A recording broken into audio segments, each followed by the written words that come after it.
समस्त लोक सुखिनो भवन्तु। समस्त लोका सुखिनो भवन्तु। समस्त लोक सुखिनो भवन्तु। समस्त लोका सुखिनो भवन्तु। समस्त लोक सुखिनो भवन्तु। समस्त लोका सुखिनो भवन्तु।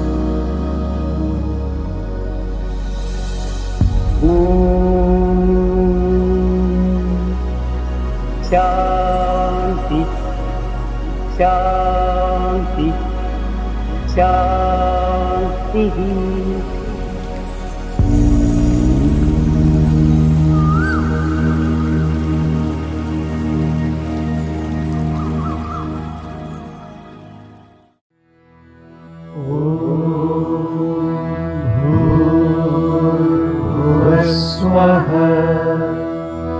तत्सवितुर्वरेण्यं भर्गो देवस्य धीमहि धियो यो नः प्रचोदयात्।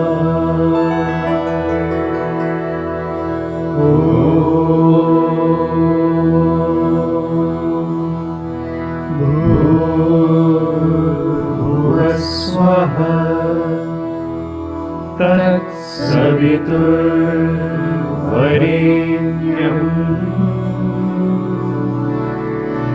भर्गो देवस्य धीमहि धियो यो नः प्रचोदयात्।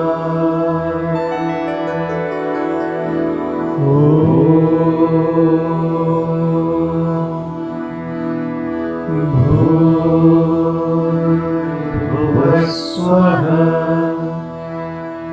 तत्सवितुर्वरेण्यं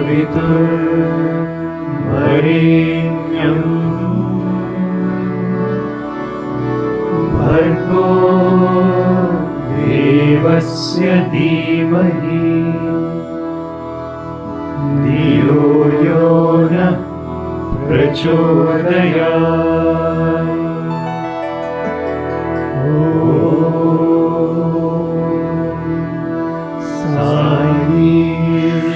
साईश्वराय विद्महे सत्यदेवाय धीमहि तन्नः सर्वः प्रचोदयात्।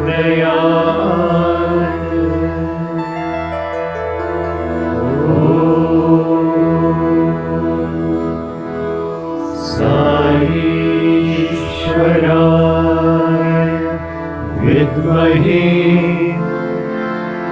सत्यदेवाय धीमहि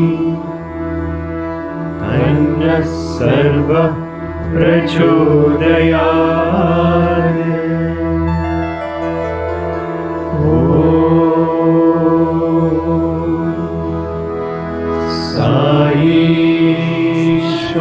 साईश्वराय विद्महे सत्यदेवाय धीमहि तन्नः सर्वः प्रचोदयात्।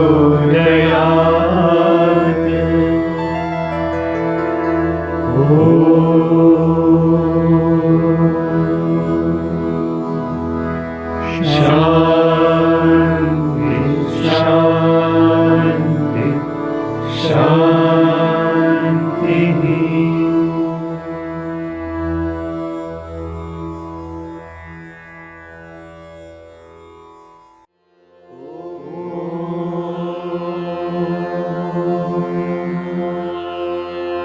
श्रीगुरुभ्यो नमः। हरिः ओम्।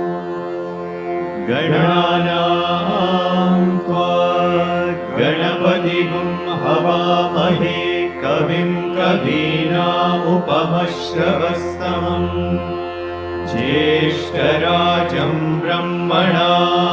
ब्रह्मणस्पत शृण्वन्नोतिभिस्सीदसादनम् प्रणो देवी सरस्वती वाजिनीवती दीनामवित्रयवतु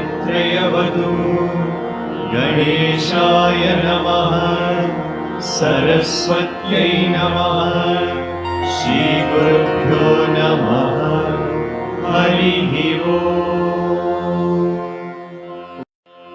ॐ नमो भगवते रुद्राय ॐ नमस्ते रुद्रमन्यवमुतो नैषवे नमः नमस्ते अस्तु धन्वने बाहुभ्यामुदते नमः या तैषु शिवतमा शिवं बभूवते तनुः शिवा शरव्याया तवतया नो रुद्रमृडया या ते रुद्रशिवा तनूरघोरा पापकाशिनी तया नस्तनुभाषन्तमया गिरिशं ताभिजागशीः यामिषुं गिरिशन्तहस्ते विभक्ष्यस्तवे शिवा गिरित्रतां कुरु माहि पुंसि पुरुषं जगत् शिवेन वचसा त्वा गिरिशाच्चावदामसि यदा नः सर्वमिज्जगदयक्ष्मगुं सुमला असत् अद्य वोचदधि भक्ता प्रथमो नैव्योऽभिषक् अहीतुश्च सर्वान् जम्बयन् सर्वाश्च यातु नान्यः असौ यस्ताम्रो अरुण उत बभ्रुः सुमङ्गलः ये चेमागुं रुद्रा अवितो दिक्षु श्रुताः सहस्रशो वैशाखुं हेडयीमहे असौ योपसर्पति नीलग्रीवो विलोहितः उतैनं गोपा अदृशन्नदृशन्नुदहार्यः उतैनं विश्वा भूतानि स दृष्टो मृडयादिनः नमो अस्तु नीलग्रीवाय सहस्राक्षाय मीडुषे अतो ये अस्य सत्त्वानोऽहं तेभ्यो करन्नमः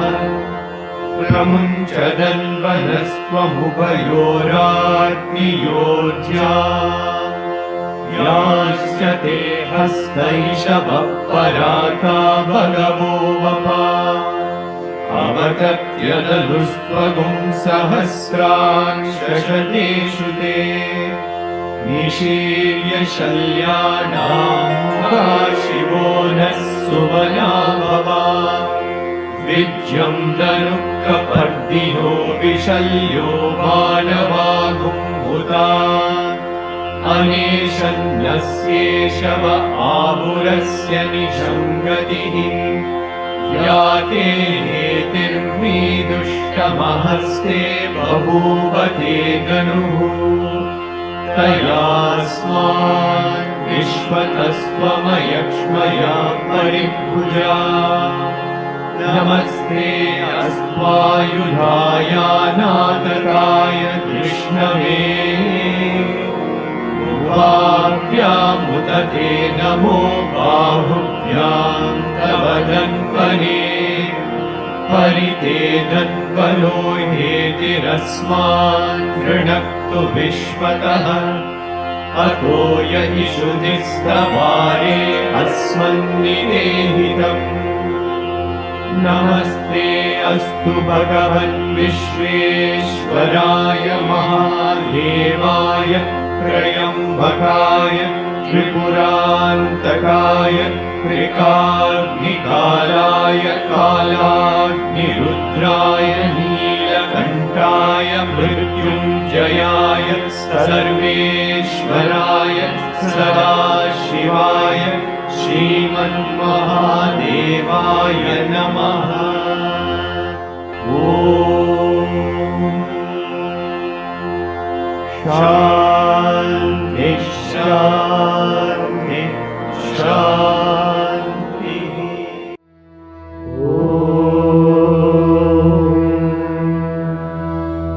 त्र्यम्बकं यजामहे सुगन्धिं पुष्टिवर्धनम् उर्वारुकमिव बन्धनान् मृत्योर्मुक्षीयमामृतात्।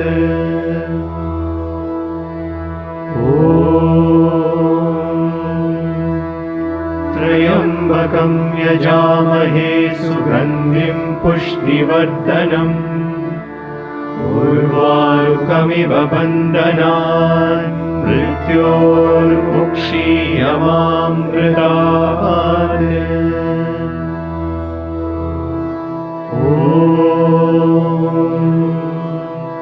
त्र्यम्बकं यजामहे सुगन्धिं पुष्टिवर्धनम् उर्वारुकमिव बन्धनान् मृत्योर्मुक्षीयमामृतात्।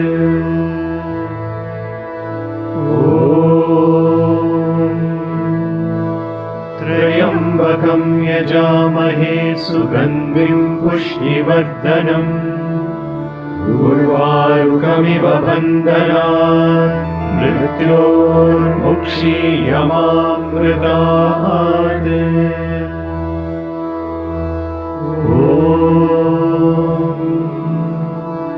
त्र्यम्बकं यजामहे सुगन्धिं पुष्टिवर्धनम् उर्वारुकमिव बन्धनान् मृत्योर्मुक्षीयमामृतात्।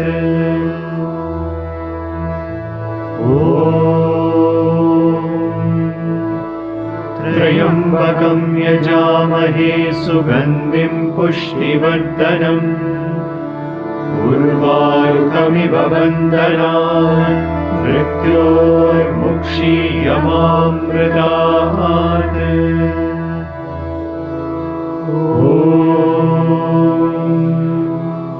त्र्यम्बकं यजामहे सुगन्धिं पुष्टिवर्धनम् उर्वारुकमिव बन्धनान् मृत्योर्मुक्षीयमामृतात्।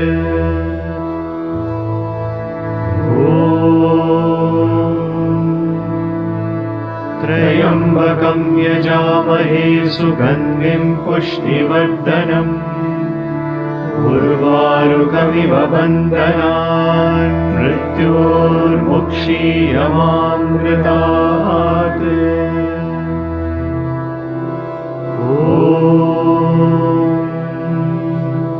त्र्यम्बकं यजामहे सुगन्धिं पुष्टिवर्धनम् उर्वारुकमिव बन्धनान् मृत्योर्मुक्षीयमामृतात्।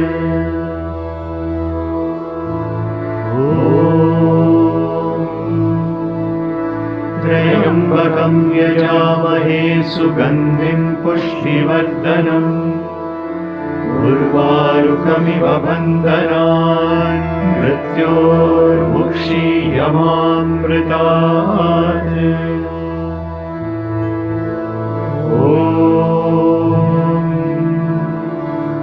त्र्यम्बकं यजामहे सुगन्धिं पुष्टिवर्धनम् उर्वारुकमिव बन्धनान् मृत्योर्मुक्षीयमामृतात्।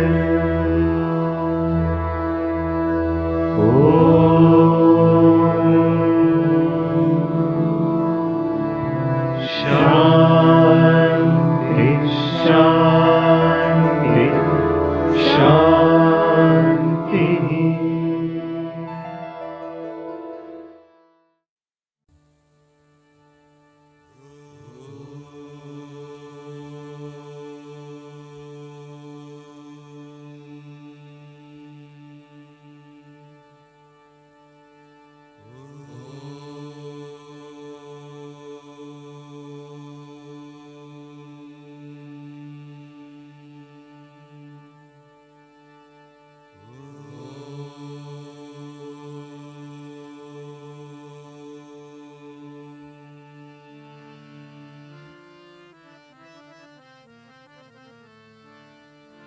लंबोदरा जय गजानना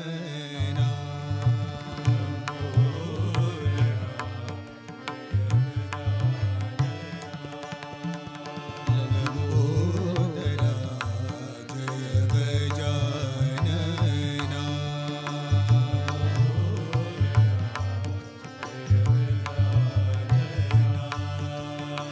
पार्वती नंदन परम दया घन पार्वती नंदन परम दया घन पार्वती नंदन परम दया घन पार्वती नंदन परम दया घन लंबोदरा जय गजानना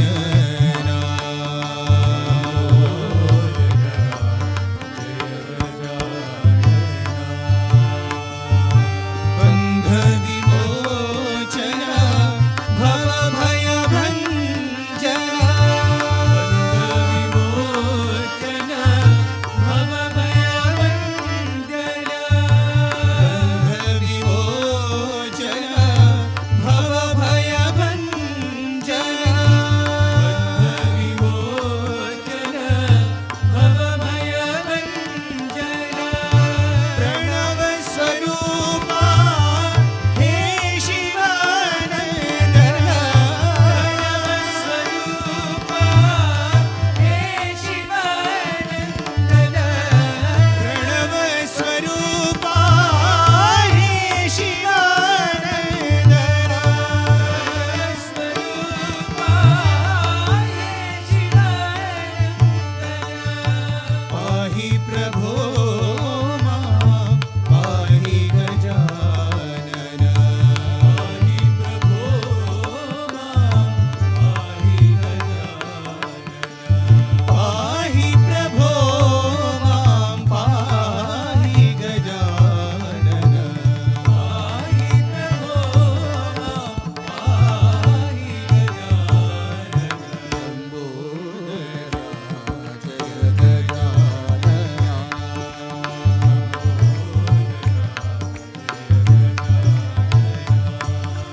पार्वती नंदन परम दया घन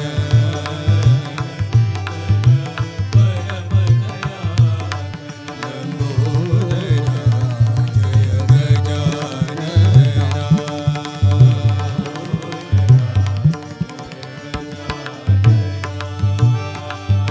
बंध विमोचन भव भय भंजना विमोचन भव भय भंजना प्रणव स्वरूपा हे शिवानंदन प्रणव स्वरूपा हे शिवानंदन पाहि प्रभो मां पाहि गजानन पाहि प्रभो मां पाहि गजानन पाहि प्रभो मां पाहि गजानन पाहि प्रभो मां पाहि गजानन लंबोदरा जय गजानना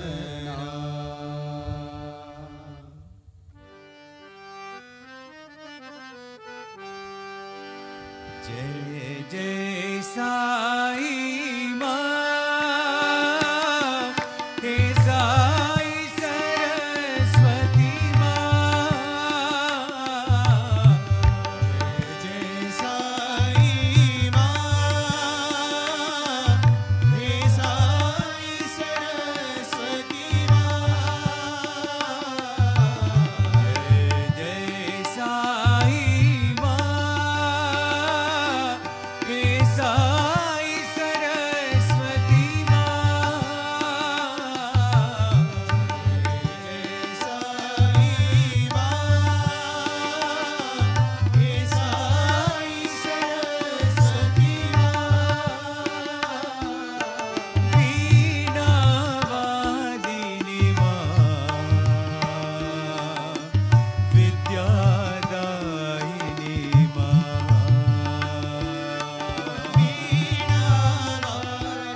साई सरस्वती माँ।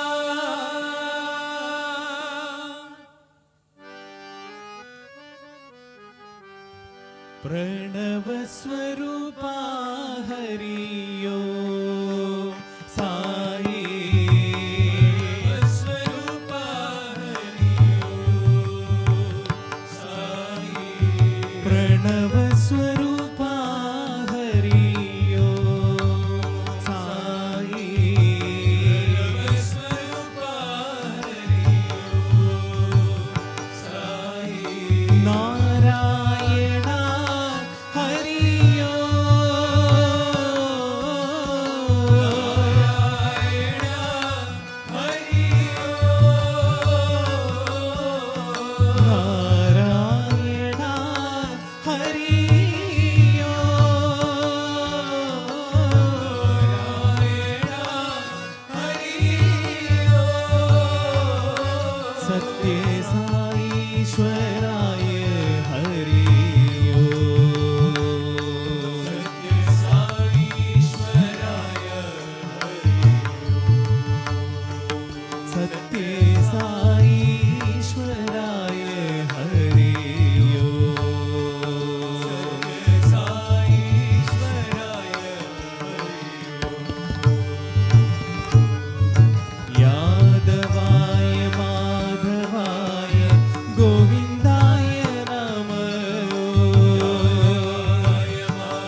दया करो शिव गंगाधारी, दया करो शिव गंगाधारी, दया करो शिव गंगाधारी, दया करो शिव गंगाधारी, कृपा करो शिव हे त्रिपुरारी, करो शिव हे त्रिपुरारी, कृपा करो शिव हे त्रिपुरारी, करो शिव हे त्रिपुरारी, दया करो शिव गंगाधारी, दया करो शिव गंगाधारी, नाम मधुर शुभ मंगलकारी, नाम मधुर शुभ मंगलकारी, नाम मधुर शुभ मंगलकारी, नाम मधुर शुभ मंगलकारी, अलख निरंजन त्रिशूलधारी, अलख निरंजन त्रिशूलधारी, अलख निरंजन त्रिशूलधारी, अलख निरंजन त्रिशूलधारी, दया करो कृपा करो रक्षा करो बोला भंडारी, दया करो कृपा करो रक्षा करो बोला भंडारी, दया करो कृपा करो रक्षा करो बोला भंडारी, दया करो कृपा करो रक्षा करो बोला भंडारी, दया करो शिव गंगाधारी, दया करो शिव गंगाधारी, कृपा करो शिव हे त्रिपुरारी, करो शिव हे त्रिपुरारी, दया करो शिव गंगाधारी, दया करो शिव गंगाधारी, नाम मधुर शुभ मंगलकारी, नाम मधुर शुभ मंगलकारी, अलख निरंजन त्रिशूलधारी, अलख निरंजन त्रिशूलधारी, दया करो कृपा करो रक्षा करो बोला भंडारी,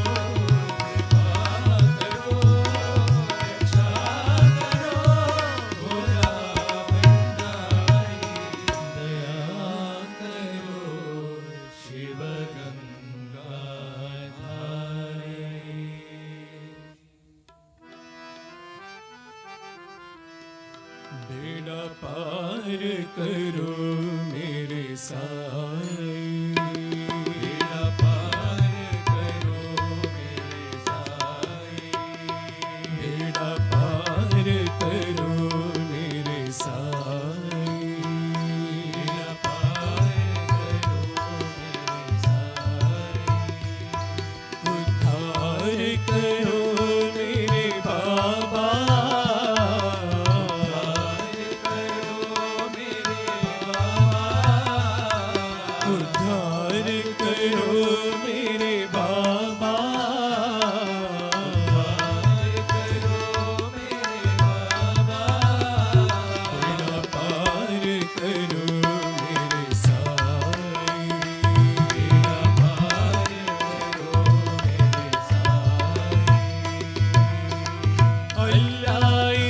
ईश्वर साई बाबा, ईश्वर साई बाबा, अल्लाह ईश्वर साई बाबा, ईश्वर साई बाबा, शिरडी बाबा, पति बाबा,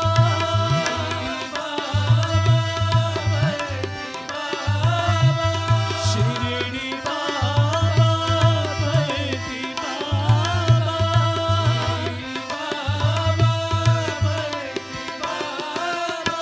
रहम नजर करो साई बाबा, रहम नजर करो साई बाबा, रहम नजर करो साई बाबा, रहम नजर करो साई बाबा, दया करो साई, कृपा करो, दया करो साई, कृपा करो, दया करो साई, कृपा करो, दया करो साई, कृपा करो, बेड़ा पार करो मेरे साई, बेड़ा पार करो मेरे साई, उद्धार करो मेरे बाबा, उद्धार करो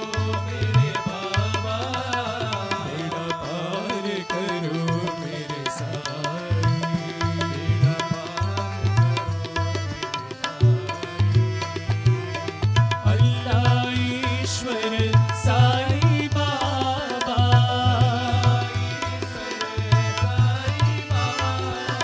शिरडी बाबा, पति बाबा,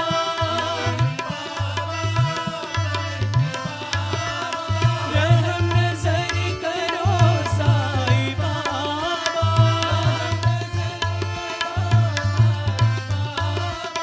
दया करो साई, कृपा करो,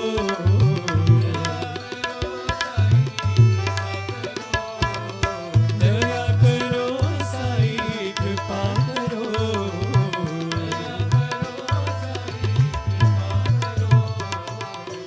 बेड़ा पार करो मेरे साई।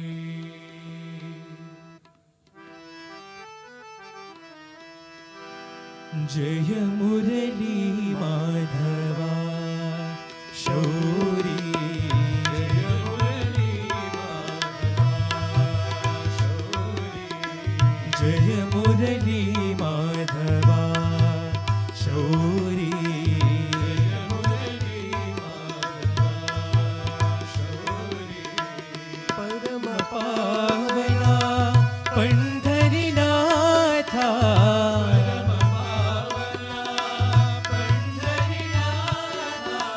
परम पावना पंढरीनाथा,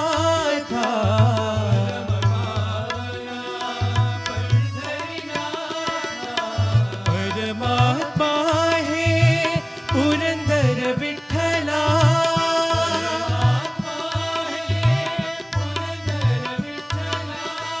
परमात्मा हे Purandar Vitthala,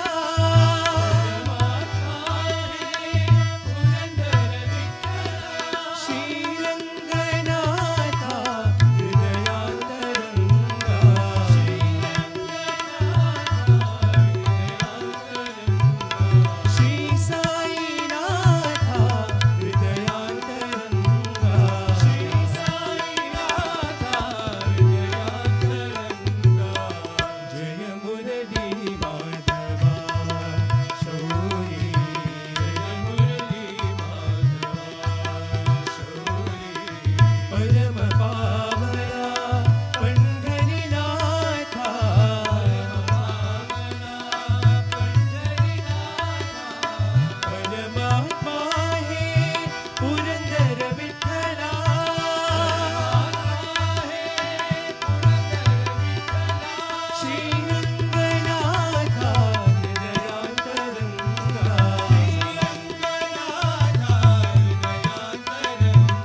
Sai Ram, Sai Ram, Sai Ram, Sai Ram.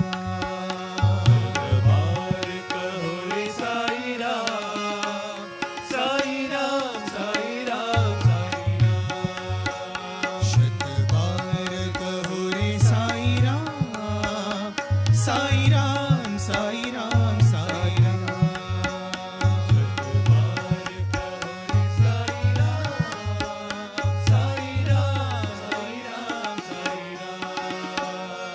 हे मंगल नयना राम, हे गोपी जीवनाशा।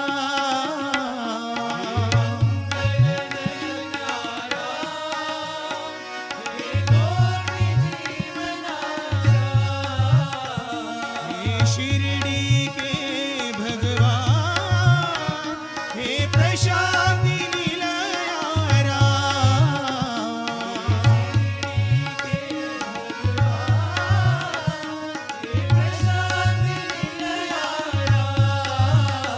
शतकोटि नमन साई राम, साई राम, साई राम, साई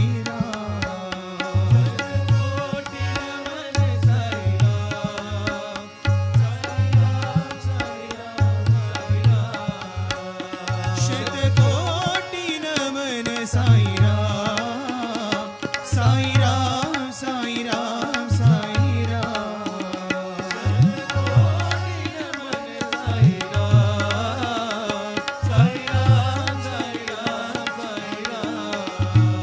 शत बार कहो रे साई राम, साई राम, साई राम, साई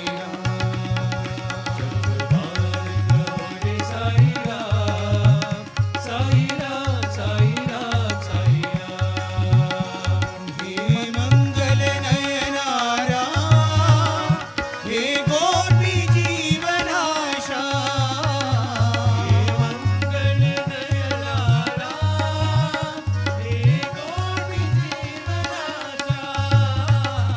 हे शिरडी के भगवान, हे प्रशांति निलया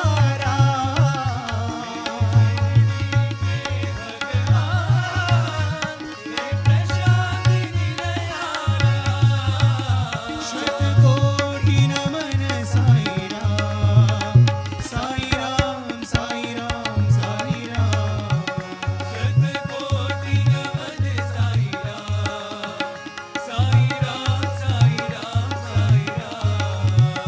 शतकोटि नमन साई राम, साई राम, साई राम, साई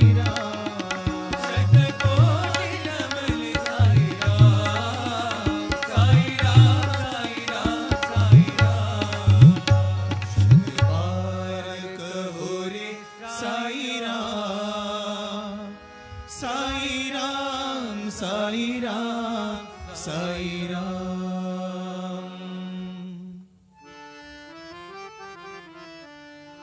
भजो भजो राम सत्य साई राम, सत्य साई राम, भजो भजो राम सत्य साई राम, सत्य साई राम। भजो भजो श्याम साई घनश्याम, भजो भजो श्याम साई घनश्याम, भजो भजो श्याम साई घनश्याम, भजो भजो श्याम साई घनश्याम। भजो भजो राम सत्य साई राम, भजो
पतित पावन साई राम।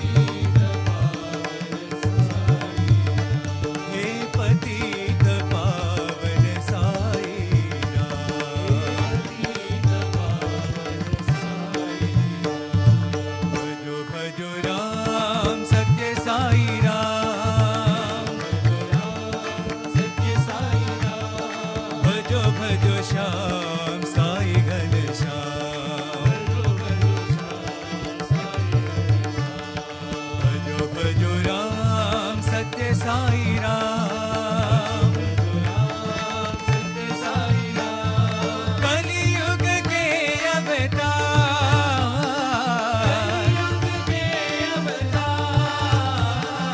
जगदोधारा साई भगवान।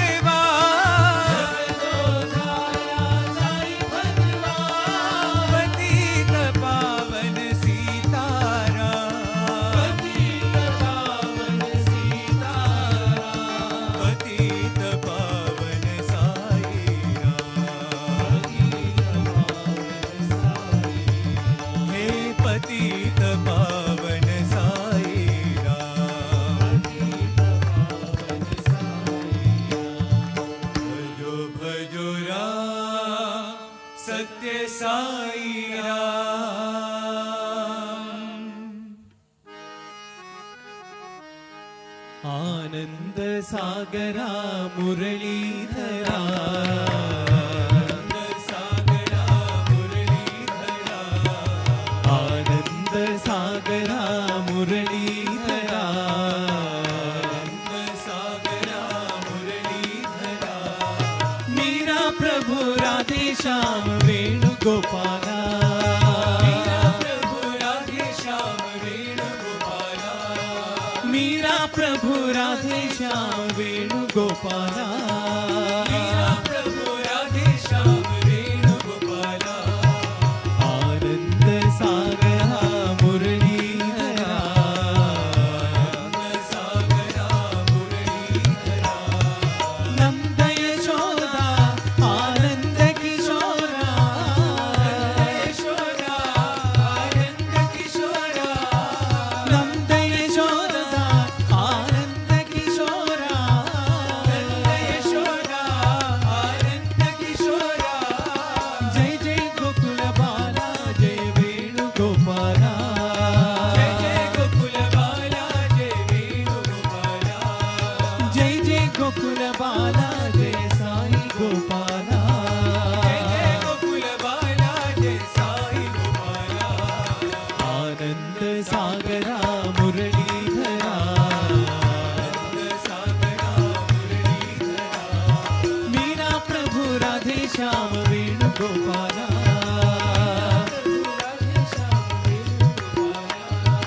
आनंद सागरा मुरलीधरा। नंद यशोदा आनंद किशोरा। जय जय गोकुल बाला जय वेणुगोपाला। जय जय गोकुल बाला जय साई गोपाला। आनंद सागरा मुरलीधरा।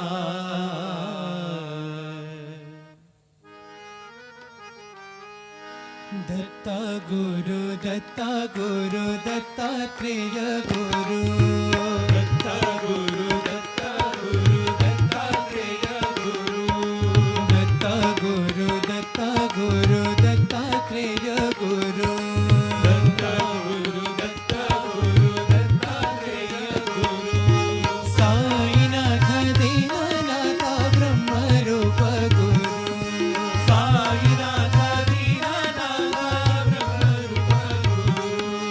साईनाथ दीनानाथ ब्रह्मरूप गुरु। साईनाथ दीनानाथ ब्रह्मरूप गुरु। दत्ता गुरु दत्तात्रेय गुरु। दत्ता गुरु दत्तात्रेय गुरु। अलख निरंजन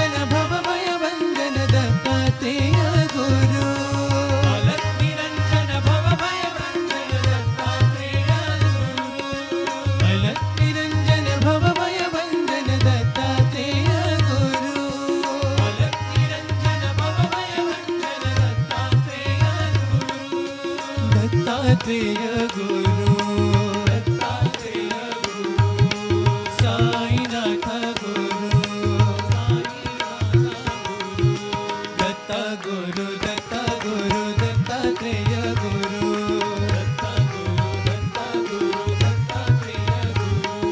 साईनाथ दीनानाथ ब्रह्मरूप गुरु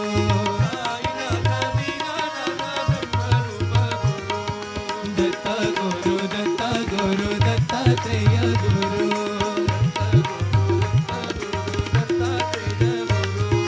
अलख निरंजन भव भय बंधन दत्तात्रेय गुरु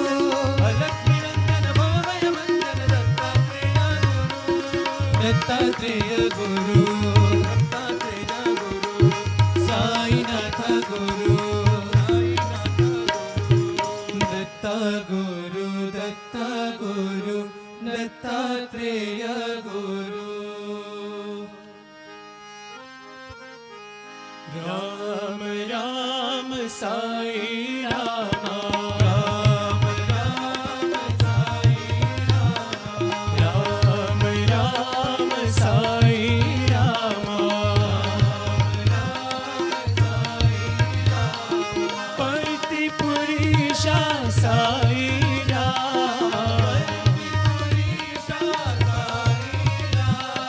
पति पुरीशा साई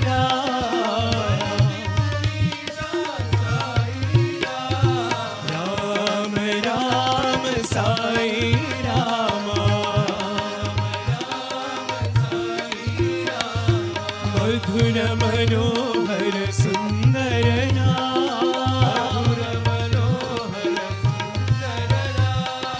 मधुर मनोहर सुंदर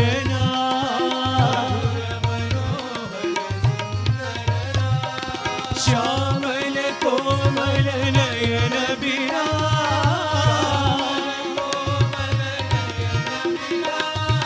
श्यामल कोमल नयन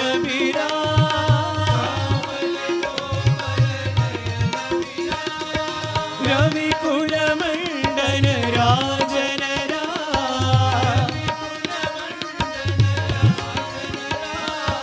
रवि कुल मंडन राजन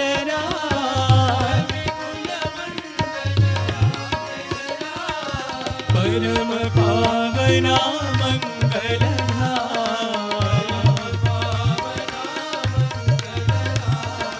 परम पावना मंगल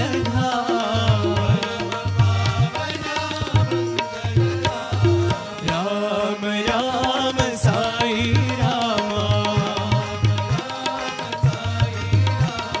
पति पुरीशा साई राम राम साई राम मधुर मनोहर सुंदर श्यामल कोमल नयन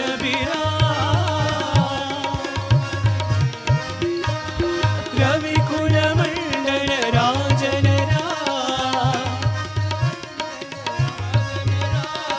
परम पावना मंगल परम पावना मंगल राम राम साई राम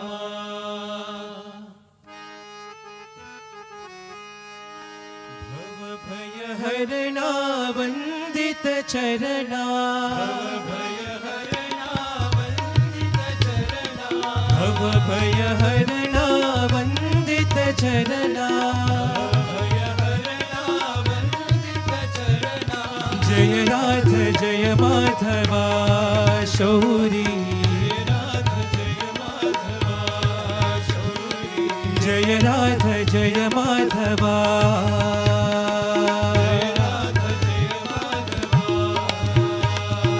मंगल चरणा कलिमल दहना मंगल मंगल चरणा कलिमल दहना नारायणा केशवा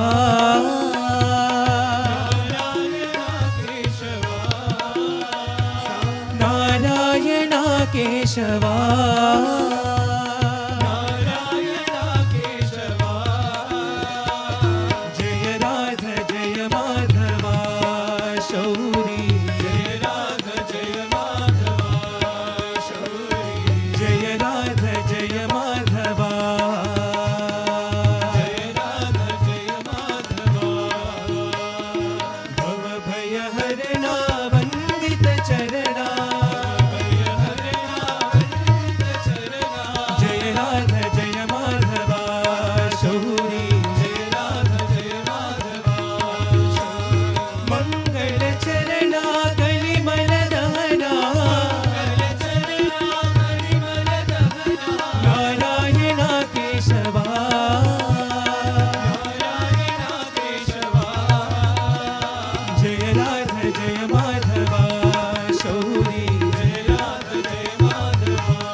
Offering my most loving pranams at Bhagwan's lotus feet, dear listeners, I welcome you to this week's episode of the Gita series. As we do always, let's begin with a short summary of what we covered last time. We covered 3 shlokas, shloka number 11, 12 and 13. But before we come to those shlokas itself, this entire portion where Krishna explains once again how a sadhaka must perceive the actions that one has to perform. Just to backtrack a little bit, he had said that a jnani, a tattvavit, a knower of truth, will not have any taint of karma, even if he performs them. That is understandable because there is no ego, there is no sense of false attachment to the body or the mind or any of that. So it is understandable that a jnani or a tattvavit does not have any taint of actions. But then Krishna goes on to say that even for that karma yogi who performs all actions as an offering to God, such a person also will not have any taint. So that is the first hint that Krishna gives, that how a karma yogi must perform one's actions. All actions must be done with a sense of offering. We had discussed this as Ishvara Arpana Buddhi, right? That's the phrase that many of the commentators and many of the great scholars speak of. It's here when we use the word buddhi, it is in the sense of an attitude. So Ishvara Arpana Buddhi means the attitude of offering whatever one does to the Lord, to Ishvara. So this becomes the primary requirement of Karma Yoga. Along with this, there should also be the Prasada Buddhi, which means the attitude of accepting whatever comes as the consequence of one's actions as a prasadam or a blessing of the Lord. And when this attitude of accepting things as prasadam is there, that very attitude will also apply to the present. Because where I am is a consequence of what I did in the past. And so this also is a gift of God. Where I am placed, in what situation I am placed, in which family I am born, into which country I am born, all of this becomes a part of that prasadam that I have received from the Lord. So then I begin to see the present, all the duties that come with the present state or stage of life I am in as a divine assignment. I'm someone's daughter, I'm someone's son, I'm someone's mother or father, I'm leading a team, I'm doing this, I'm a doctor, I'm a lawyer, whatever it is. All of these becomes an assignment that we have received from Swami. So I will carry out whatever is that task to the best of my ability, only to please Swami, because it is an assignment given to me by him. So from the attitude of Ishvara Arpana Buddhi and Prasada Buddhi comes the feeling of trusteeship or being an instrument.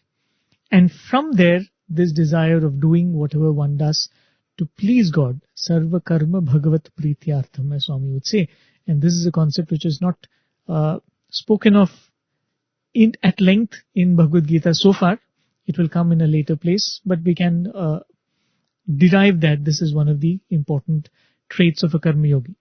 So in the 11th shloka of this particular chapter that we're going through, Krishna speaks of how a Karma Yogi acts only using the instruments of the body, the mind, and the intellect, suggesting that just like there is no individuality in any of these instruments or any of the organs of the body, they are put in a certain place, they're given a certain task, and they perform it. There is no feeling of, I am doing this and I need to be rewarded for this, right? So a Karma Yogi, Krishna says, will look at himself or look at this body, look at the mind, look at the intellect as being different organs which perform the tasks that have been assigned to them. So he or she performs the assigned task by virtue of just being where they are. So in this shloka, in the 11th shloka, Krishna speaks about another very, very effective tool. As long as we all have the mind, we need something to work towards. So a Karma Yogi in this case, Krishna says, replaces worldly aspirations with the aspiration of purifying oneself. Yoginaha karma kurvanti atma shuddhaye. The yogis perform whatever tasks they perform for the purpose of self-purification. And atma shuddhaye, we've spoken about this. This atma is not the self. The self does not need any purification, the higher self. The atma is used in the sense of oneself, right? It, of course, means the mind primarily. So, for the purpose of purifying oneself, the Karma Yogi takes up the different activities that he or she does. In the 12th verse that we went through last week, Krishna speaks, or rather compares, the yogi or a yukta with someone who is performing karma in a very worldly and a simple way, who is referred to as an ayukta. So it's a comparison between a yukta and an ayukta. So he says, the yukta who has given up the fruits of the actions attains the highest peace, whereas the ayukta gets more and more bound.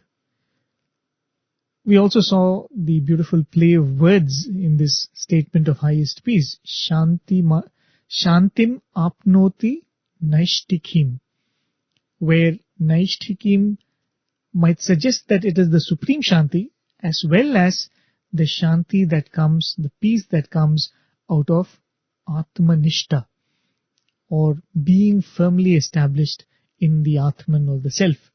So a Karma Yogi's peace in that sense is also limited, right? Definitely a Karma Yogi experiences more peace than a worldly person, but even the Karma Yogi's peace can be taken away, whereas the peace that comes out of Atmanishta, Shanti Naishtikim, that Shanti can never be taken away. It is unbreakable. This, of course, is also a hint as to what are the milestones a Karma Yogi will look for in the path. A worldly person will say, am I getting richer 5 years down the line? Am I becoming better at the work I'm doing? Have I grown in the organization? Do I have more responsibilities? These are the ways a worldly person will look at progress.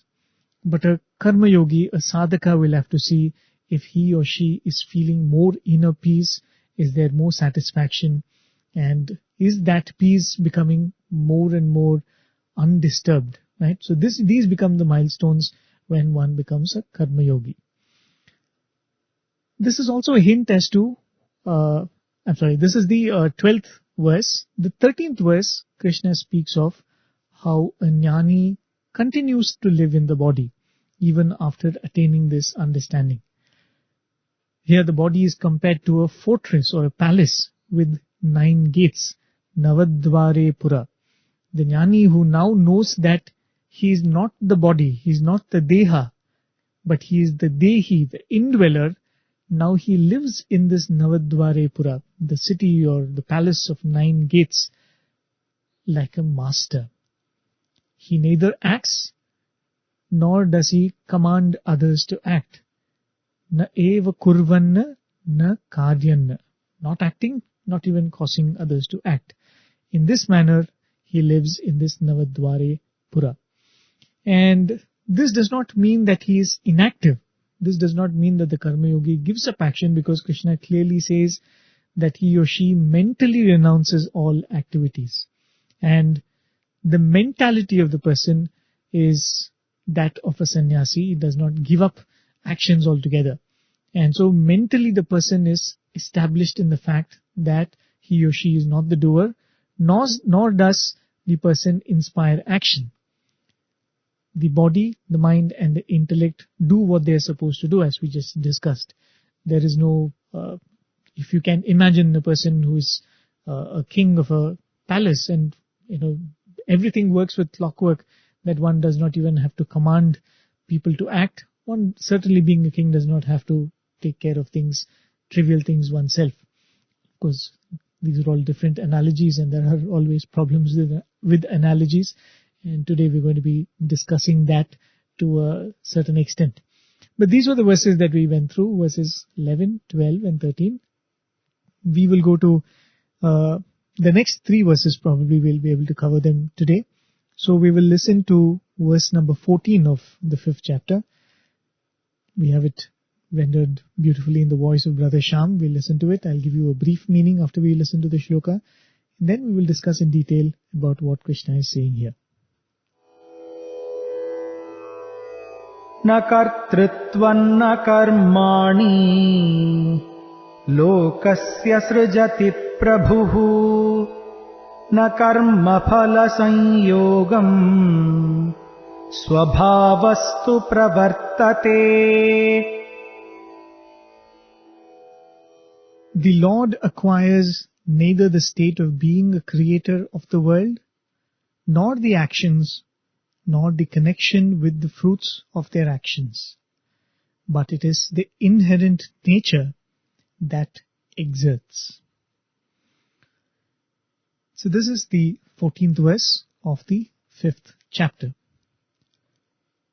This shloka and the next few shlokas are going to present some of the fundamental principles of Vedanta, which I personally feel are a little complex and a little complicated, because it is quite different from the way we actually see things and the way we reason.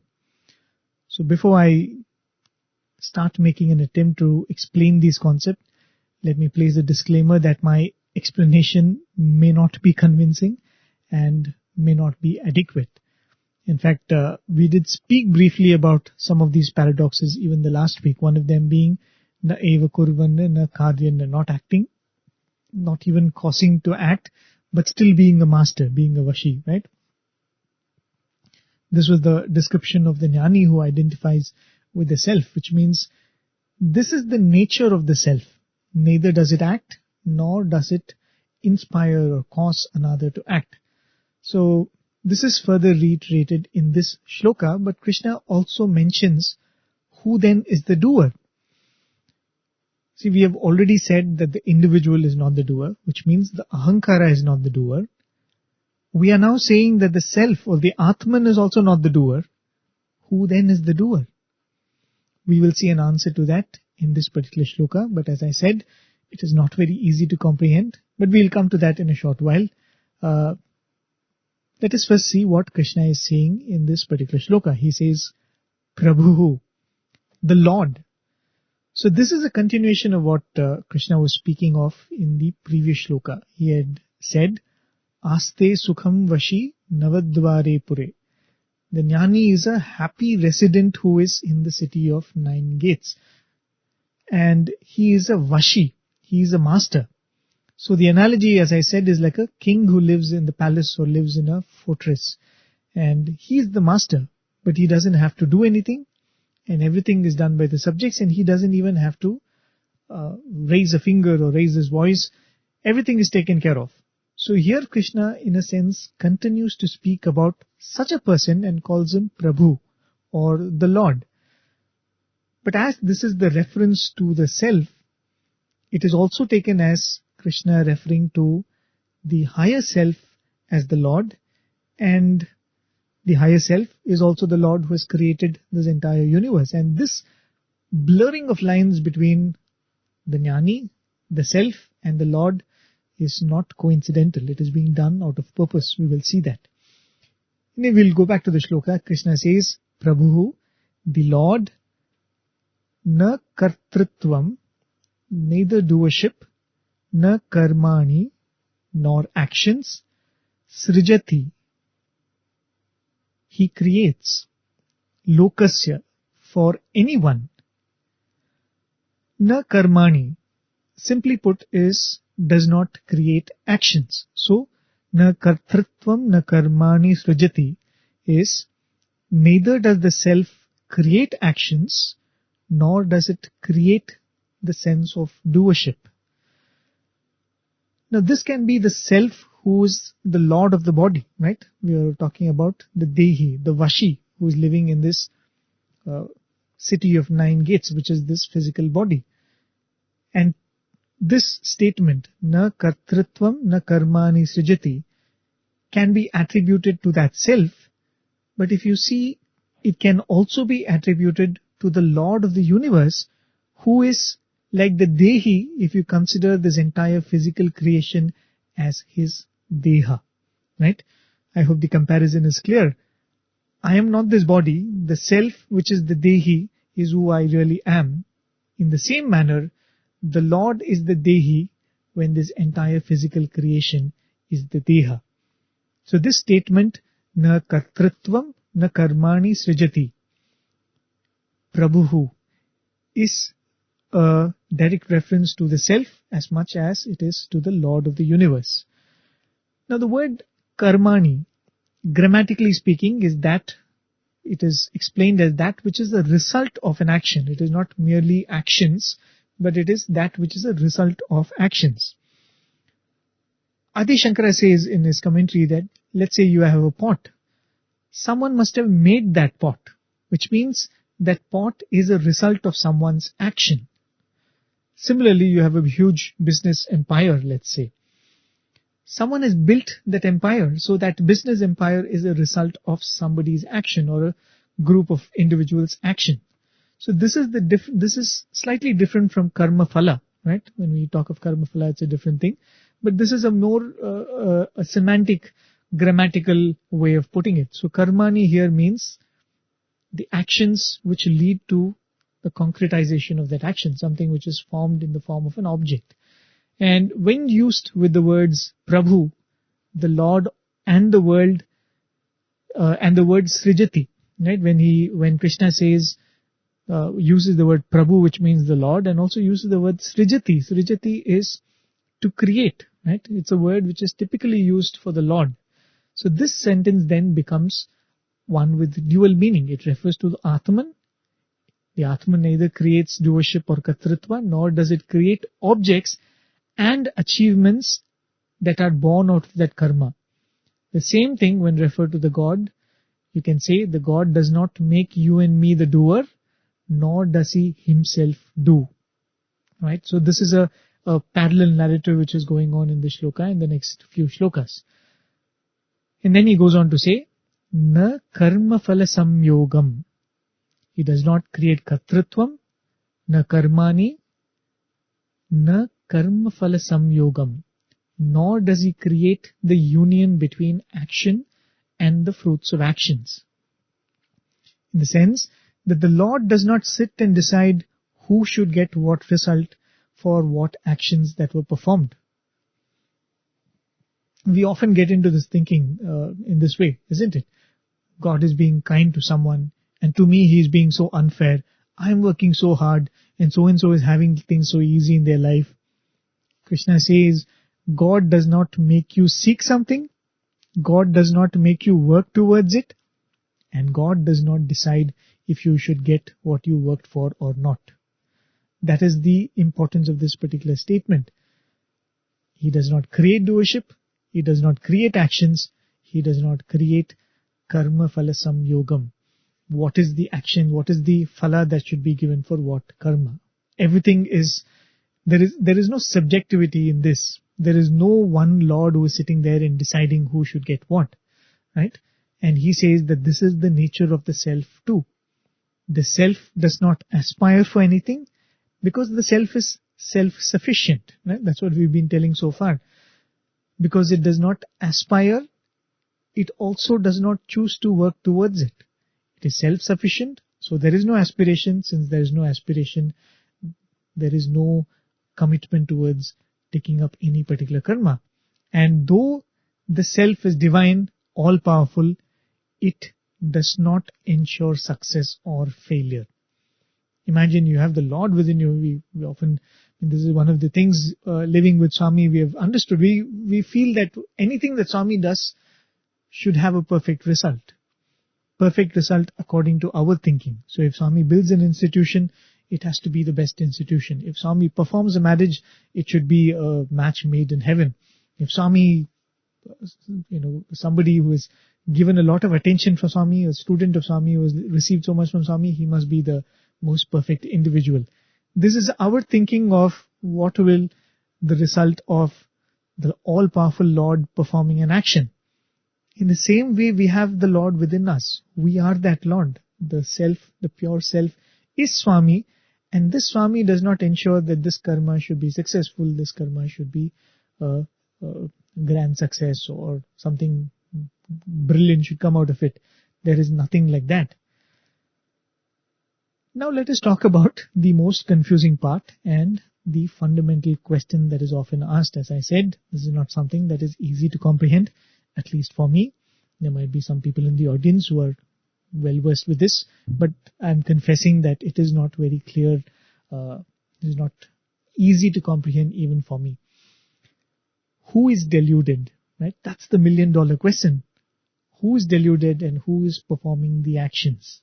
We said that the Atma or the self cannot be deluded. He is not the person who is the doer because the karma, the self does not do any karma. And we've also said the Ahankara, the body-mind complex, is not the doer. That we've already established. Then who is the doer? The Atma doesn't get involved in anything. Neither does it do, nor does it make another do. So even the sense of doership does not arise from the Atma. The self is also all wisdom, pure, it is incorruptible, and it is perfect. And that is who I really am. That is who you really are. I am not the body, I am not the mind, I am the self. Then who is deluded here? If you say that the mind is deluded, if you say the Ahankara is deluded, but you have already told me that I am not the mind, I am not the Ahankara, then why should I be worried about somebody else being deluded? Right?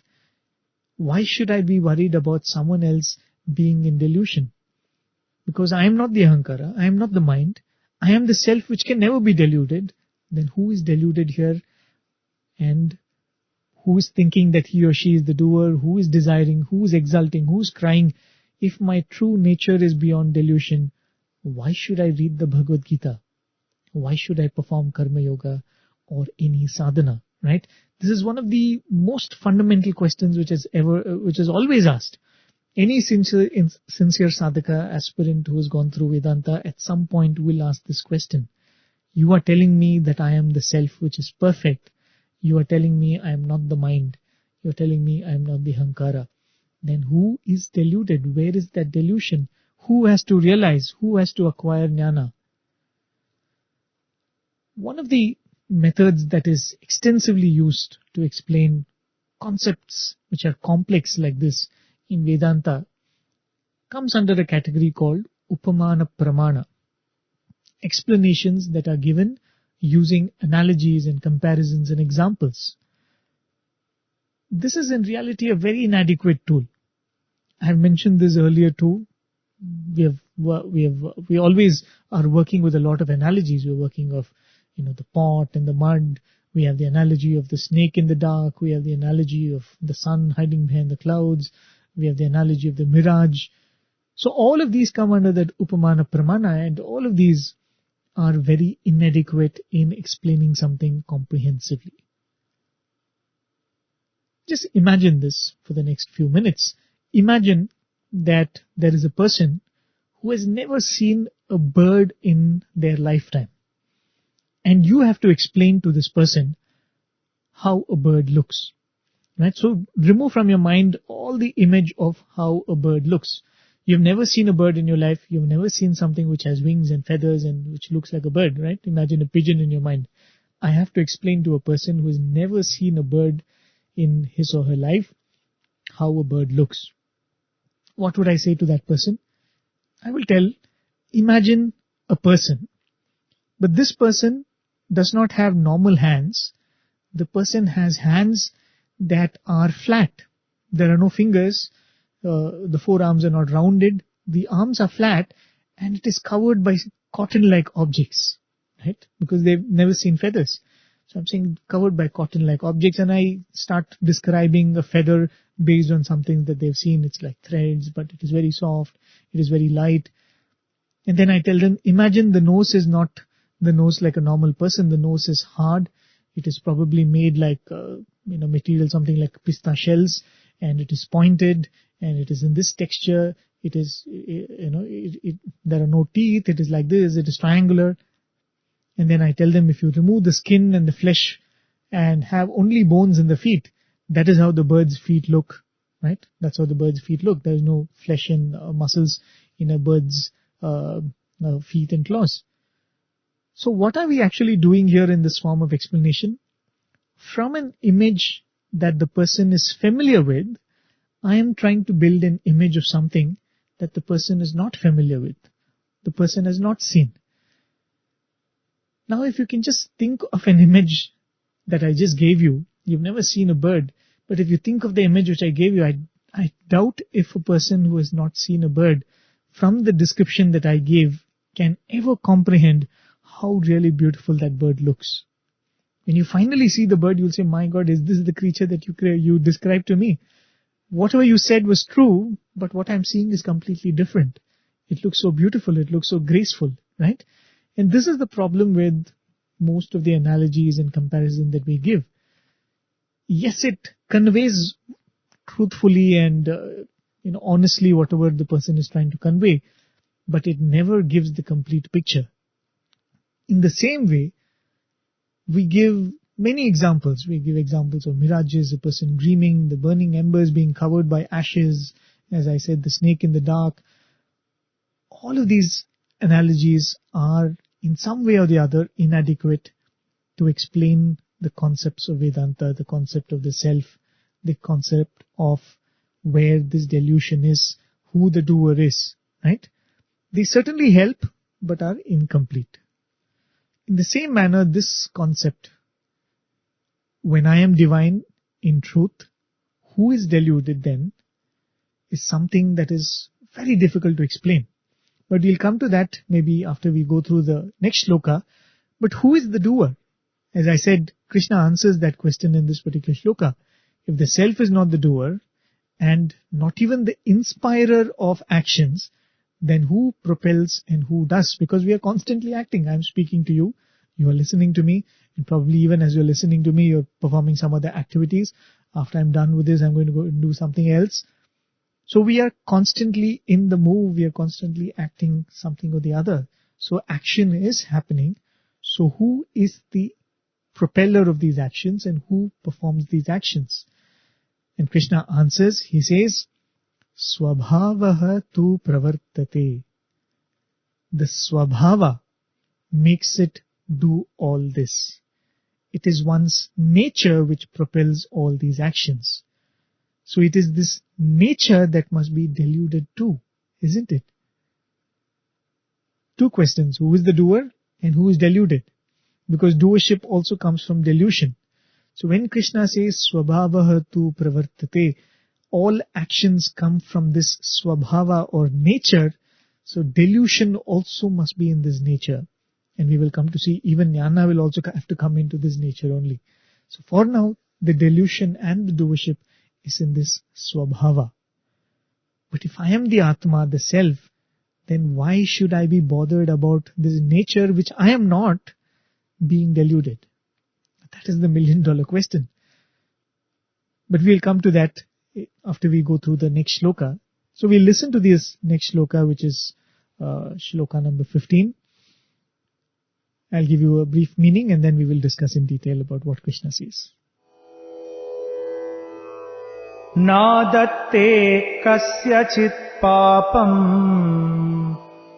न चैव सुकृतं विभुः अज्ञानेनावृतं ज्ञानम् तेन मुह्यन्ति जन्तवः.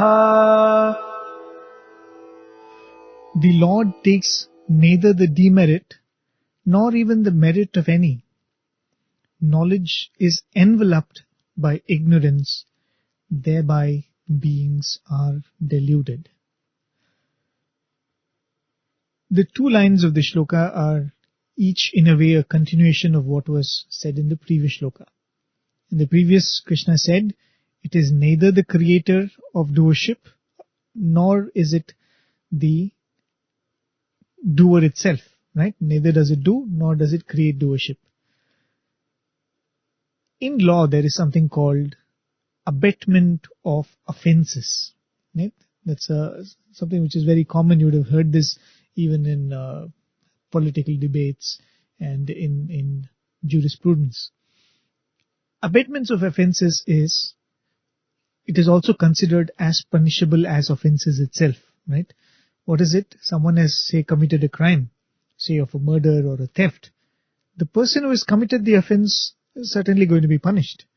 But if there is someone who has willfully in any way helped that person do that crime, or in any way instigated that person to perform that crime, even that abettor is equally guilty. But at the same time, there are some people you cannot blame, even though they have in some way aided the crime. So here we are saying that the self cannot be blamed for abatement of offences. Let us say the criminal has stabbed someone. Now you cannot blame the manufacturer of the knife for the crime that was committed. Or let's say a thief robs someone in the night under the street light. You cannot go and sue the manufacturer of the street lamp. Yes, without these objects, the crime would not have been committed. But there is in no way, but these manufacturers or these people whom we are talking about, in no way are involved in the nature of the action. So in that sense, you cannot blame them or call them as abettors of that crime. In the same way, the Atma is such a thing. It is like the light. That is why often the comparison is that of the sun. And Swami would often say this. Someone does seva under the sunlight. Someone does crime in broad daylight. Both are using the light from the same sun, but you cannot attribute either merit or demerit to the sun, right? So in that sense, yes, the presence of that entity is in some way aiding the action, but because the person is not involved in the nature of the action, you cannot call that person as an abettor in the action, abettor in the offense. So in the same manner, without this Atma or self, nothing can be done. But the Atma is neither the doer of action nor the abettor, because it has no involvement in the nature of the action that is being performed. the Atma has got nothing to gain or lose. If I were to extend my analogy a little further, the street light company has sold the light, the street lamp which has been installed, and it has made its money. Right? Now it has got nothing to gain or lose from what happens under that street light. For generations we have performed agriculture using the same sunlight. We have fed thousands of generations. We then say, this is my land, that is your land. Somebody becomes richer, somebody becomes a landowner, and somebody has, using the same land and the same sunlight, somebody experiences a drought and famine and probably, perishes. But the sun has got nothing to do with life or death, profit or loss, because the sun has got nothing to gain from humanity in that sense. It is self-sufficient. The nature of the Atma is also such. When that is the case, it has got no sin or merit. Vibhuhu, the Lord, na adatte, takes not, papam nacha eva sukrutam, neither sin nor merit, kasyachit, of anyone. Right? So that is the nature of the self. Without the Atman, nothing can be performed. If there was no Atman in this body will not be able to speak. But the Atman does not choose what I speak. Right? That choice is left to me, and because there is no involvement of the Atma in the nature of the action that I am doing, you cannot attribute sin or merit to the Atma itself. Then the question still remains, who acts? Who is that criminal then? When I am the Atma that does not do any of the crime, why am I being punished or rewarded for anything that is happening? Of course, we won't complain about being rewarded, but we always have a problem when we are being punished. Only then we ask, why me? Isn't it? So why am I being punished if I am the self and the self is not either the criminal or the abettor? Whenever we talk of karma theory, people ask, why should I be punished for a mistake that I did sometime in my past birth? I don't even know what mistake it was, and now you're coming and punishing me for that. I have no memory of that. Why should I receive a punishment? Usually a punishment is supposed to be something that helps you correct your ways. So why should I be given punishment for something which an offense I have no knowledge about, right? This is some problem which everybody has with karma theory. But here we are saying, you did not do anything at all, because you are the self that does not do anything, does not make anybody do anything. But still you want to punish me. Now that seems very, very unfair, isn't it?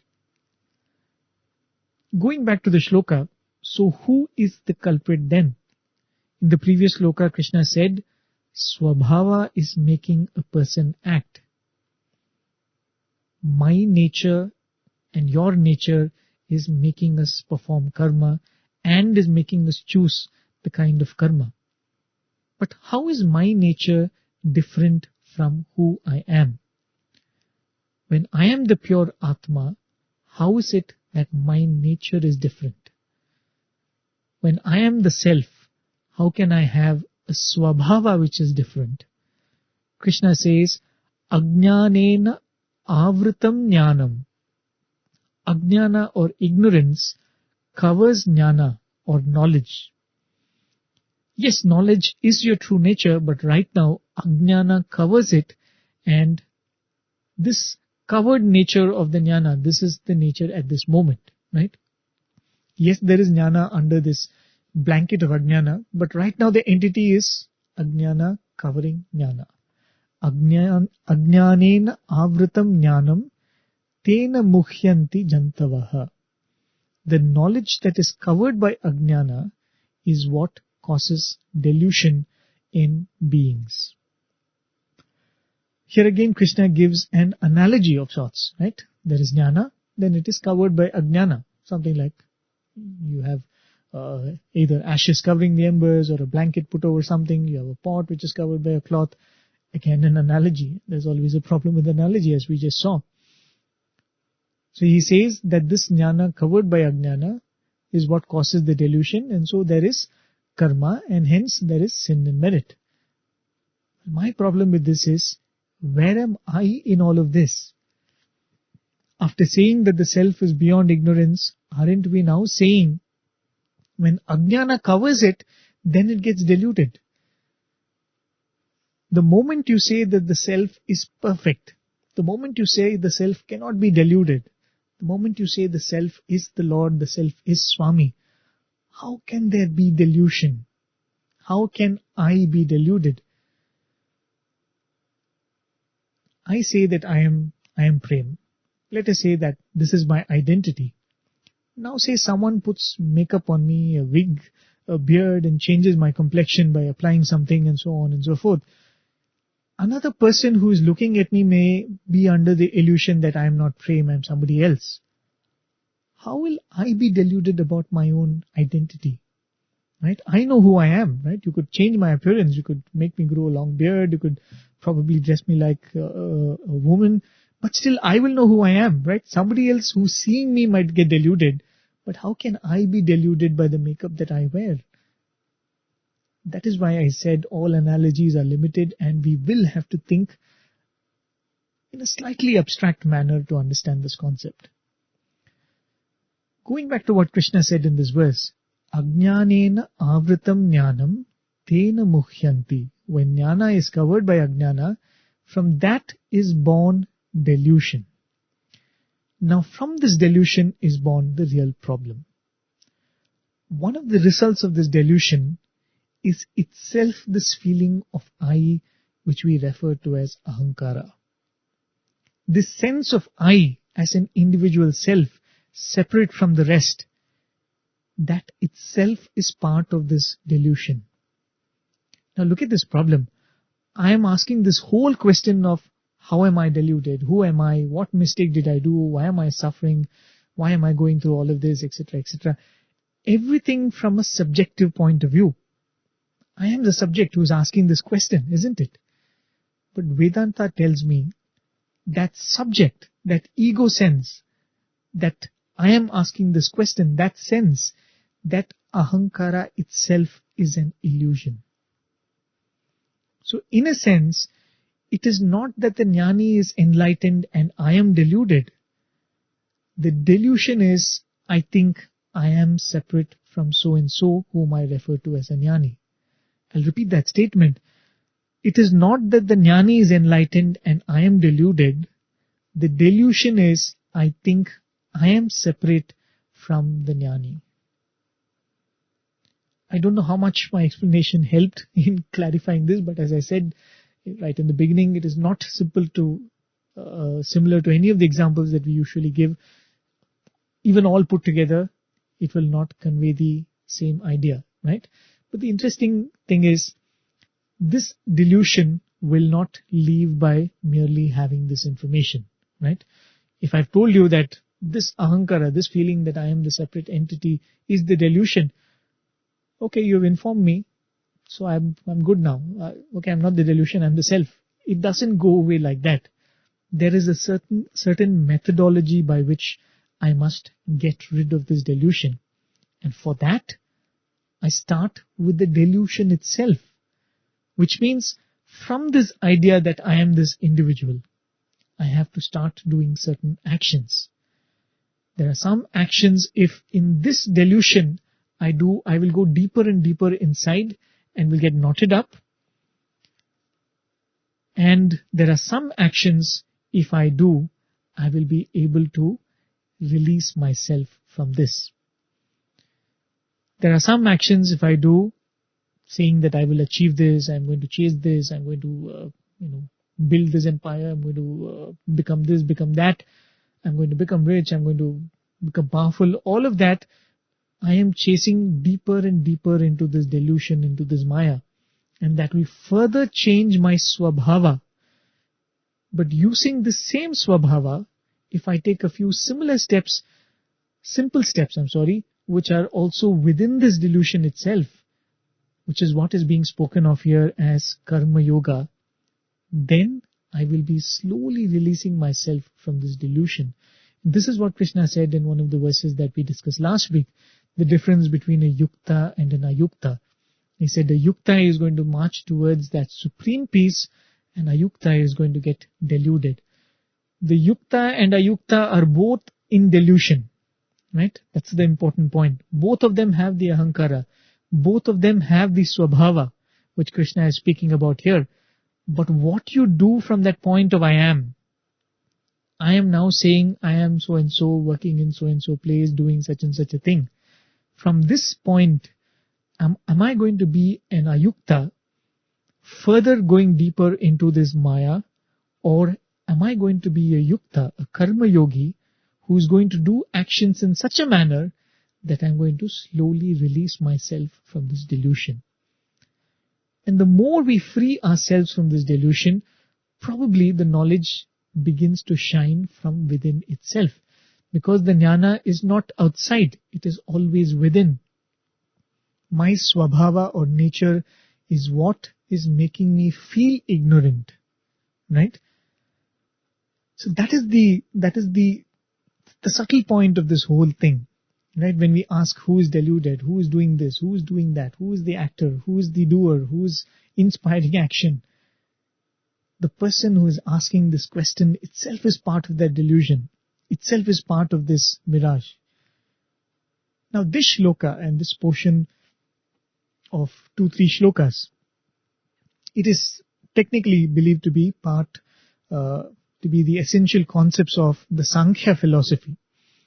Now this Sankhya philosophy should not be confused with the term Sankhya that is used many times in this shloka, in the shlokas in this chapter. There's the word Sankhya here is used to refer to the path of sannyasa, right? But when we say Sankhya philosophy, it is one of the schools of Vedanta, right? And according to the Sankhya philosophy, there are two realities, right? When we talk about Advaita, we say there is only one reality. But the Sankhya philosophy believes there are two realities, Purusha and Prakriti. The Purusha, of course, creates the Prakriti, but there are two, Purusha and Prakriti. And there is no concept of one merging into the other and one evolving into the other and things like that. So Purusha is pure, and from Purusha, Prakriti has been created, which is nature or creation or whatever you like to call that, which is also referred to as Maya or the delusory power or aspect of God. Now when this Purusha and Prakriti interact, Sankhya philosophy says, Buddhi and Ahankara, the intellect and the ego are born. And this further leads to the feelings and emotions of greed, compassion, jealousy, so on and so forth. All of these come from the interaction between Purusha and Prakriti, leading to Ahankara and Buddhi and the rest of the emotions. And when the balance of this combination is tilted towards the original state, using the Buddhi, slowly the ego starts dissolving and the Purusha state is attained. And when I say the Purusha state is attained, it is not the Prakriti becoming Purusha. This ego sense is beginning to see or beginning to relate oneself to the Purusha more than relating to the Prakriti. Something very similar to that is described here. That is why many commentators say that this portion of the Gita is presenting the Sankhya philosophy. And we will see that this is not the only place in the Gita where Sankhya philosophy is spoken of. In other places also there are going to be mentions. So this ego makes us relate to the Swabhava as who we really are. We think of ourselves as this body-mind complex, this personality, or at best this jiva that has travelled many bodies. All of that delusion comes from this ego. So all these are a result of that same Maya. And that Maya cannot be wished off. Today I cannot get up and say, oh Maya, go away, and it will not go away. But with the same ego sense, with the same Ahankara and the Buddhi, we can start working in the direction of freeing ourselves instead of in the direction of getting further bound. And that is the essence of the spiritual path. The next shloka is going to be a continuation of this particular explanation that I just gave. We started a little late, so I think we can go a little further into the next show. I will play the next shloka, the 16th shloka. We'll listen to it. I'll give you a brief meaning and then we'll conclude with the explanation for that. ज्ञानेन तु तदज्ञानम् येषाम् नाशितमात्मनः तेषामादित्यवज्ञानम् प्रकाशयति तत्परम्. In the case of those whose illusion has been, however, destroyed by the self-knowledge, then for them that knowledge illumines itself like the sun. So that's the 16th verse, and the analogies of different kinds continues. And I repeat again, no comparison is comprehensive and will give us one clear picture. In the previous shloka, Krishna had said, Jnana is covered by Ajnana, and we spoke of Jnana as a quality of the Atma, and as the Atma is almost unconcerned about the Ajnana and whatever is going around, there was delusion, right? That's the picture that we got. And we had said that how Ajnana is removed using the Buddhi and performing actions using this same Ahankara. Now here we speak of Jnana destroying Ajnana, which is a very assertive action. But there is a slight difference here, and that is something which we have to note. Here we are talking about Jnana and Ajnana in the mind itself. I know and I don't know. I was deluded, I am not deluded now. We are talking about these understandings coming in the same mind, right? Here we are not discussing the nature of the self, which is Jnana. The nature of the Atman is knowledge. But here we are talking about changing the understanding in the mind from Ajnana to Jnana, right? So this is a little different, a slight change in the track from the previous few shlokas. So Krishna says, Tu, however, Jnanena with Jnana, tat Ajnanam Atmanaha, that ignorance of the self, Yesham Nashitam, who destroys it. So that is the first statement of the shloka. It is about that individual who has destroyed the ignorance about the self with the knowledge of the self. And see, that's where the hint comes. We are not talking about the Jnana destroying Ajnana.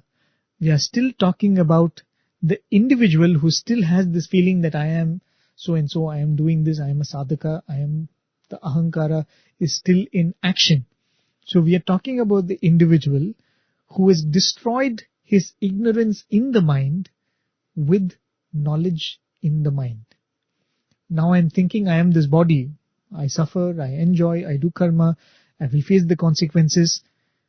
This thinking is a result of me not knowing who I really am, because I am confusing myself to be this body-mind complex. This is the Ajnanam Atmanaha, the ignorance with regards to my true self. What is the Jnanam then? The right understanding of who I really am. The correct idea of who the self is. Now that knowledge of the self destroys the ignorance about the self. The Atma Jnana destroys Atma Ajnana, if I could put it that way.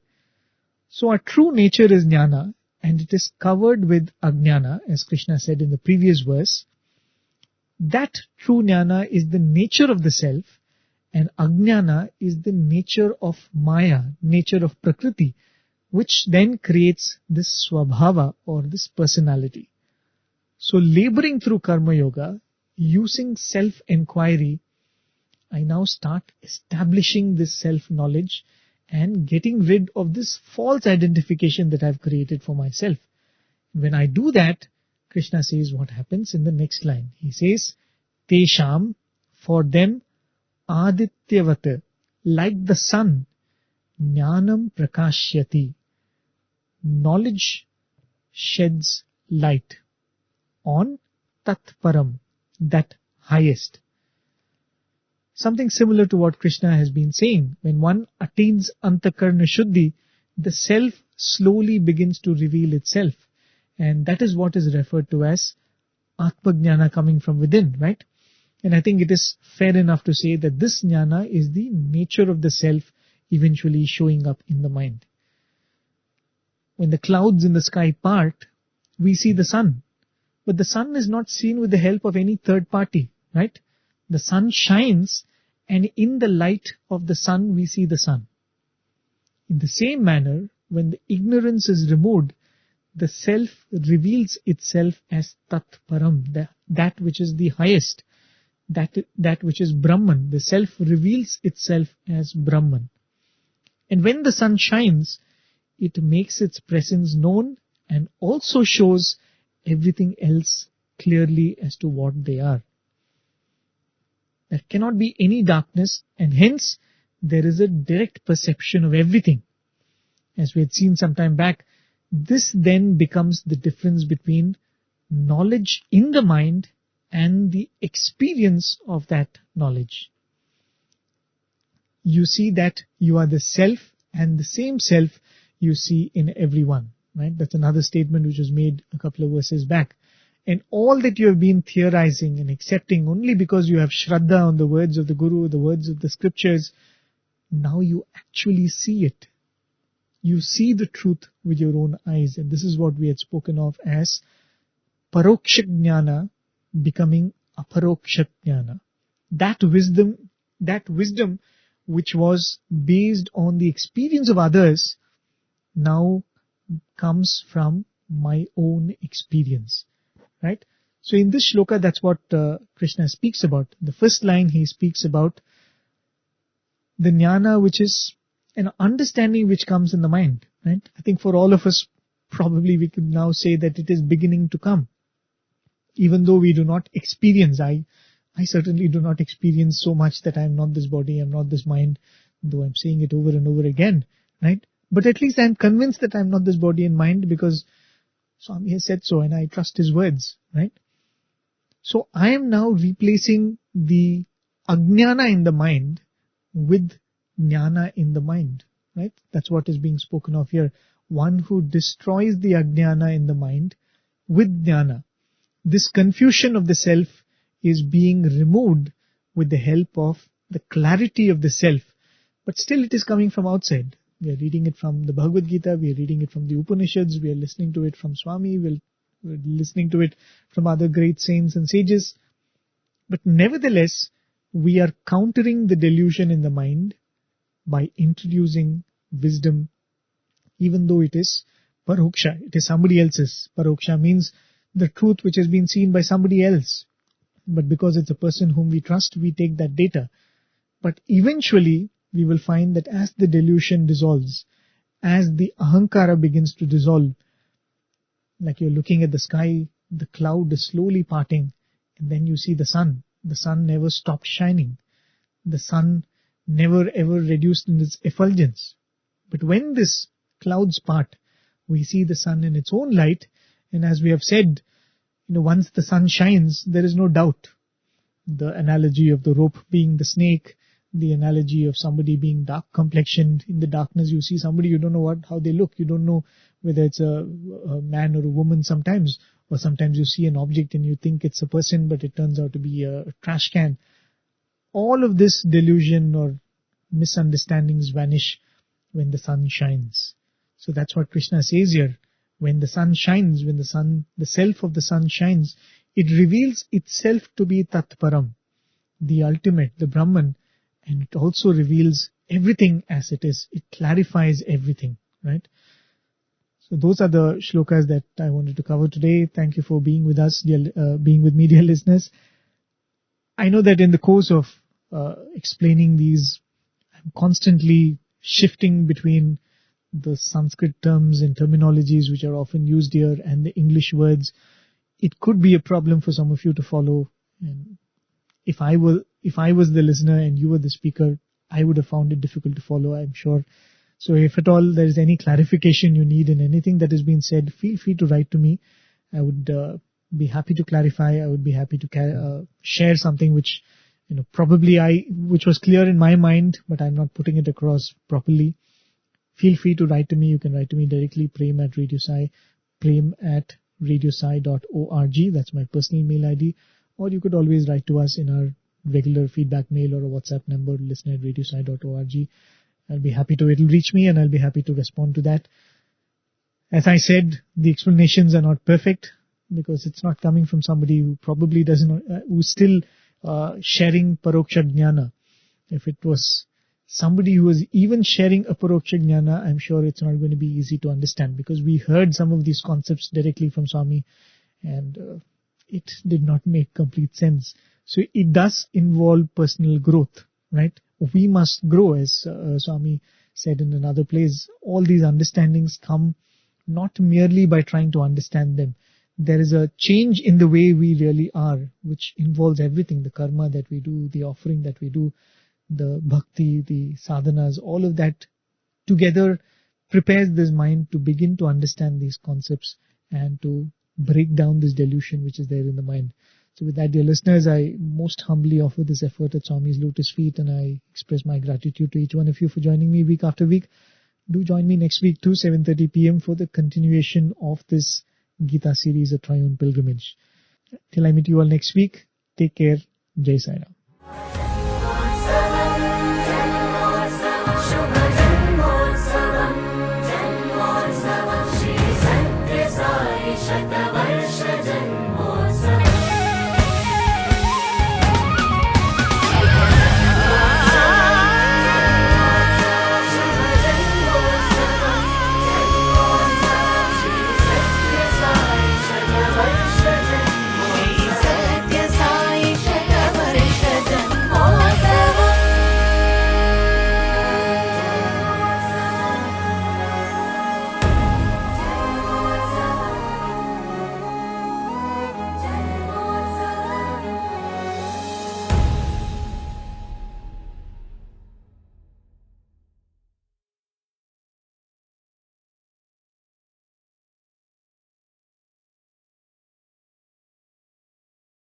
ॐ जय जगदीश हरे स्वामी सत्य साई हरे भक्त जना संरक्षक भक्त जना संरक्षक पति महेश्वरा ॐ जय जगदीश हरे शशि वदना श्रीकरा सर्वा प्राणपते स्वामी सर्वा प्राणपते आश्रित कल्पलतिका आश्रित कल्पलतिका भागवताधवा ॐ जय जगदीश हरे मातापिता गुरुदैवं पर्यन्तयुनीवे स्वामी पर्यन्तयुनीवे नाद ब्रह्म जगन्नाथ नाद ब्रह्म जगन्नाथ नागेन्द्राश्रयणा ॐ जय जगदीश हरे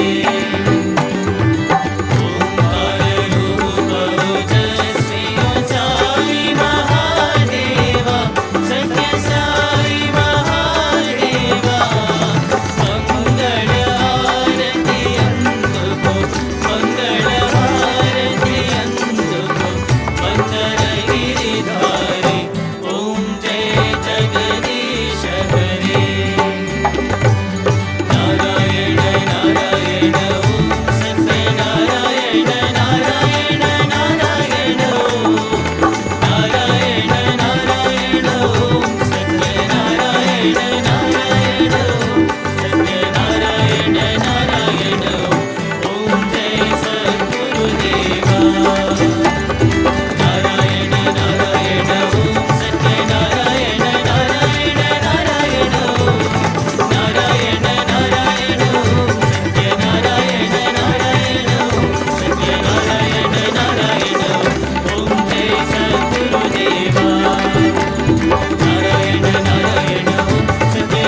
शान्ति शान्ति शान्तिः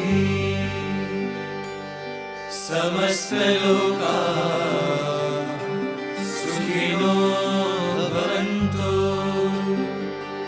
समस्तलोकाः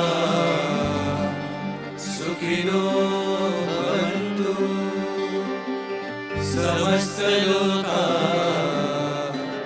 सुखिनो भवन्तु ॐ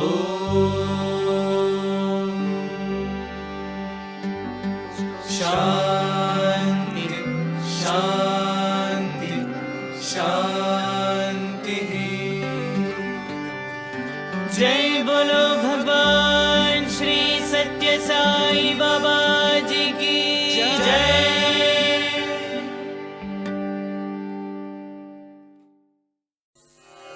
ॐ